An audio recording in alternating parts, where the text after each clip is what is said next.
Now, the last thing I want to talk about, LSU.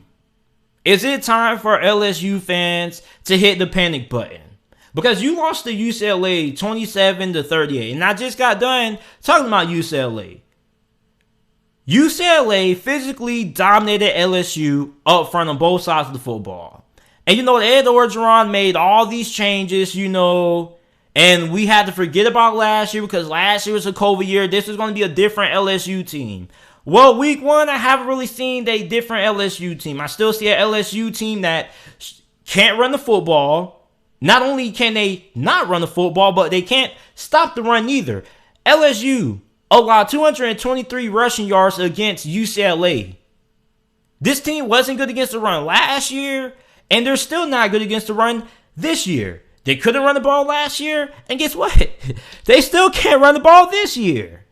So, Max Johnson, 26 of 46, 330 passing yards, 3 touchdowns, an interception. I felt like he kind of struggled a little bit earlier, but after the second half, he kind of settled in. Yeah, he had a lot of inaccurate passes and stuff like that, but the offensive line didn't really play great. I don't think the offensive line played great. Your wide receivers outside of Kayshon Boutte couldn't really get anything going. I just feel like LSU just has a long ways to go, and there are a lot of things that need to be improved.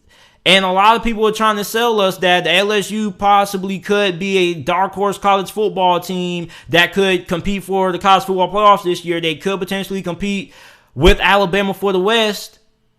If LSU played Alabama today, they would get steamrolled. They would get absolutely obliterated. So when you look at LSU, if you're an LSU fan and you're watching this, LSU, the state of Louisiana has been through a lot. With the hurricane, like I mentioned, prayers out to the state of Louisiana. I hope everybody can recover. And then when you look at LSU, I hope LSU football can recover. Because so far, it still doesn't look like LSU has recovered from what happened last season in the COVID year.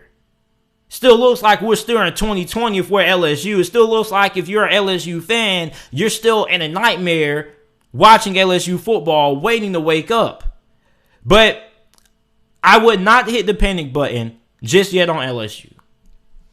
It's still week one.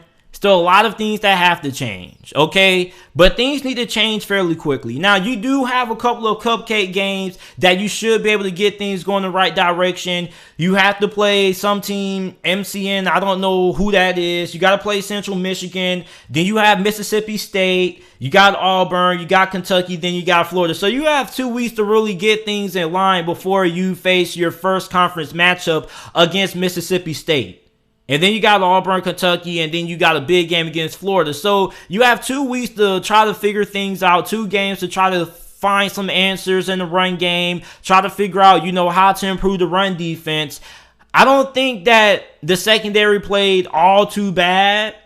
All right, now I know you did have some big plays given up in the passing game department due to poor tackling and things like that, but I'm not too concerned about the secondary. I think that Derek Stingley and everybody else should, be pretty solid. I'm not concerned about that. Of course, you do have people who like to go on Twitter and, critique Derek Stingley. Every time Derek Stingley gets beat, everybody has to go talk about it and say he's overrated. Like every cornerback gets beat. Darrelle Revis got beat. Deion Sanders got beat. Every cornerback is not going to have games where they don't get beat. Like everybody is going to have some games where, they kind of, have some bad performances here and there. Derek Stingley still is the best defensive player in America. Okay, so nothing has really changed. But, people like to nitpick that. People like to say, oh, he can't tackle and things like that. Like, Derek Stingley is going to be fine. This secondary is going to be fine. The biggest question that I have is going to be at linebacker and how good that defensive line is going to be against the run. Now, we know that the defensive line can get pressure on the quarterback. So, if we're looking at some positive takeaways to take away from this loss against UCLA, you still have a very good pass rush. Because LSU was able to get a consistent amount of pressure on Dorian Thompson-Robinson. Okay, you still do have a pretty solid secondary, regardless of the big plays given up. Overall, I think that LSU still has to be able to improve that run defense. Because going against a team like Alabama, they're going to run the football down your throat until you prove you can stop it.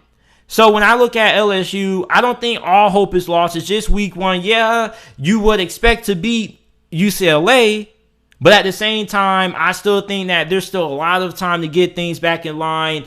I'm going to come back and revisit this topic after, they play Auburn.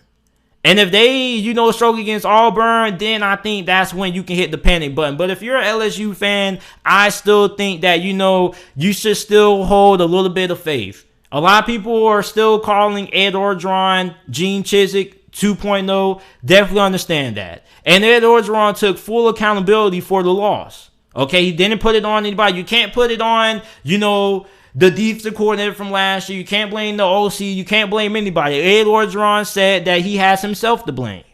And he does. Because there are a lot of changes that Ed Orgeron has made, but there are still a lot of things that even though you made change still hasn't taken place. This team still hasn't really gotten better, in my opinion. This is still the same team that we saw from last year. And last year was supposed to be a COVID year. The COVID year is over. Get what I'm saying? I'm not saying COVID is gone, but I'm saying 2020 is over with. This should be a more improved LSU team.